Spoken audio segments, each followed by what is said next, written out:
covering the Northern Bahamas. You're watching the Bahamas Tonight, Northern Edition. Welcome back. She is considered one of the pioneers in education on Grand Bahama, and tomorrow she will be honored for decades of service to the education profession. Tonight, Italia Hall talks with this outstanding educator respected as a disciplinarian in and out of the classrooms. She has been in the profession from the age of 19. It all began at the Mary Star of the Sea Primary School, but 1 year later she left to receive tertiary education in New Providence to become a qualified teacher. Once she returned to Grand Bahama, Mary Cooper became a part of the government's education system, moving up the ranks very quickly, holding positions like senior mistress, vice principal, and then principal of many of the government schools.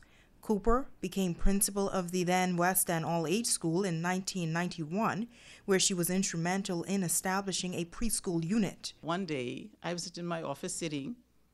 I got the phone rang, I answered the phone, and the lady on the other end said, this is Prime Minister's office. And she identified herself, and she said, the Prime Minister would like to talk with you. He said that he had heard about the work that I was doing at West End, and he would like to make a contribution. And he understand that we are looking for a school bus. We're trying to raise money for a school bus. And I said, yes, sir. And he said, well, you have it. And I said, thank you very much. 2 weeks later, we went to the mailboat to collect our school bus.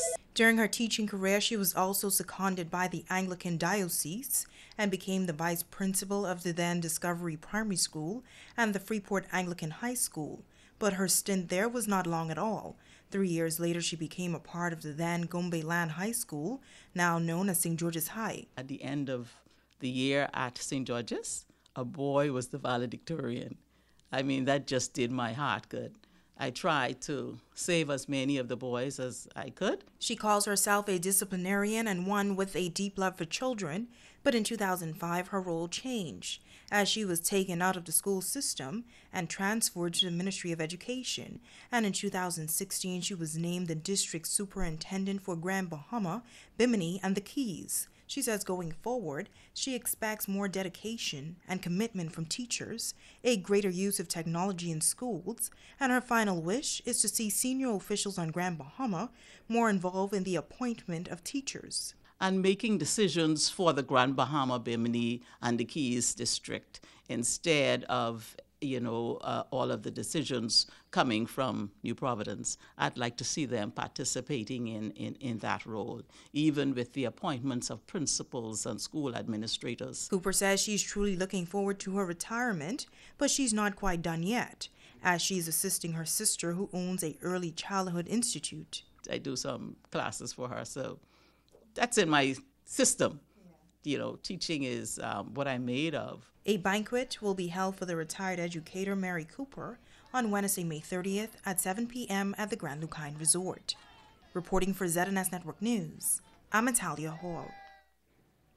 Well, a special groundbreaking taking place over the weekend for the Falcons Boys Club.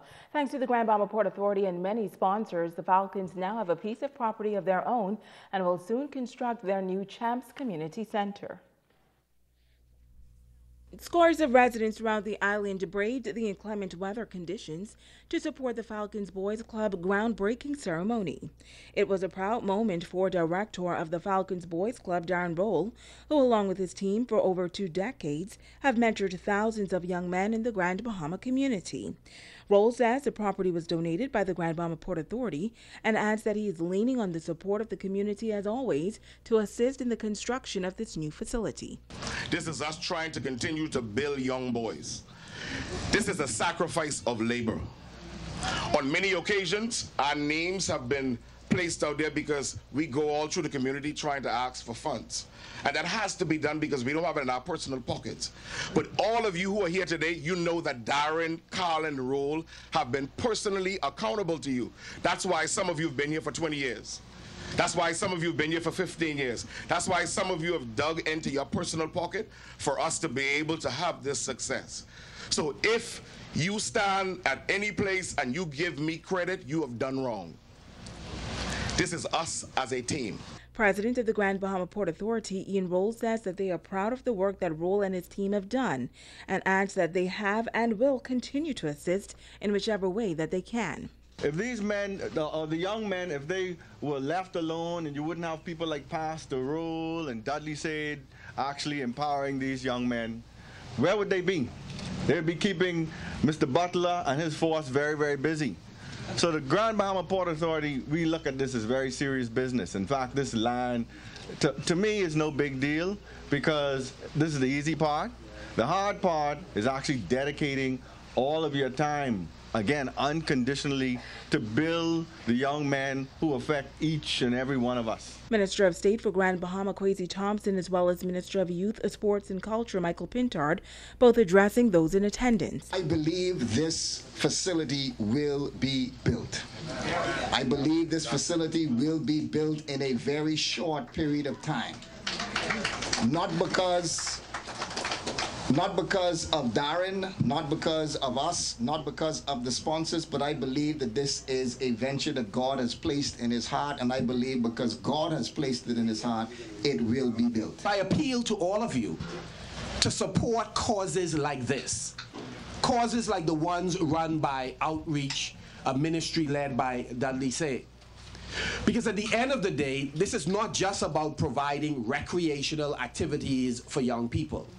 It's using the recreational activities as a vehicle to transmit values that will not only change the lives of those young people, but by extension their families and the communities in which they live. Once construction is complete, the center will be the place where many young men will be mentored through a number of holistic programs. And now to our Generation Y report. We will introduce you to a young man who is already turning heads. He has a plan for his life and is off to a good start as he works to make his dream come true. Italia Hall reports.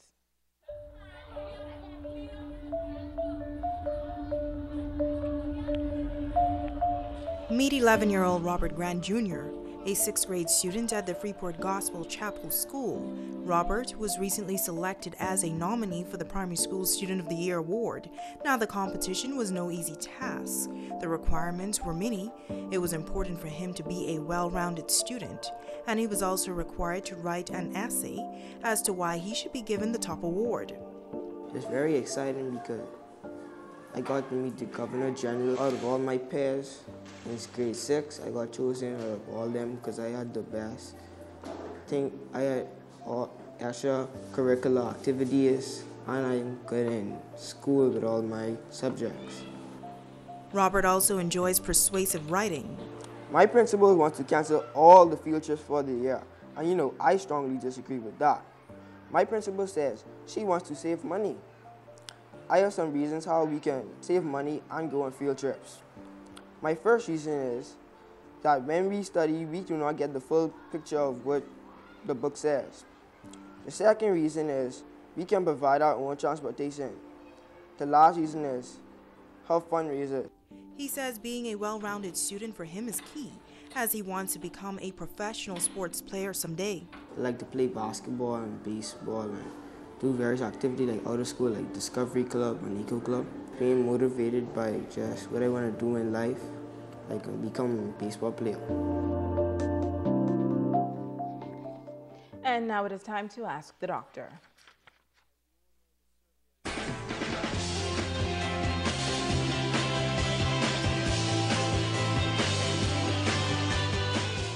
Hi, today I will continue my discussion on lupus. The third question Michelle asked was, Doc, I read somewhere that lupus can cause kidney failure, which is worrisome. Is this true? Thanks for all your great questions so far, Michelle. And yes, it is true that lupus can affect the kidneys, a condition we call lupus nephritis. The kidneys act as filters, which clear your blood of fluid and waste. About 90% of lupus patients will have some kidney damage, but only 2 to 3% actually develop kidney failure, severe enough to require dialysis or a kidney transplant. Kidney disease as a result of lupus may be silent and not cause any symptoms at all. However, if the kidneys are affected, the person could have dark urine, foamy or frothy urine, high blood pressure, weight gain, swelling in the hands and feet, and the need to urinate a lot at night. If you've already been diagnosed with lupus or are experiencing any of these symptoms, you need to be evaluated by a nephrologist, which is a specialist in kidney disease. I'm Dr. Monique Pratt, and this has been Ask the Doctor. Stay with us. A check on sports is up next.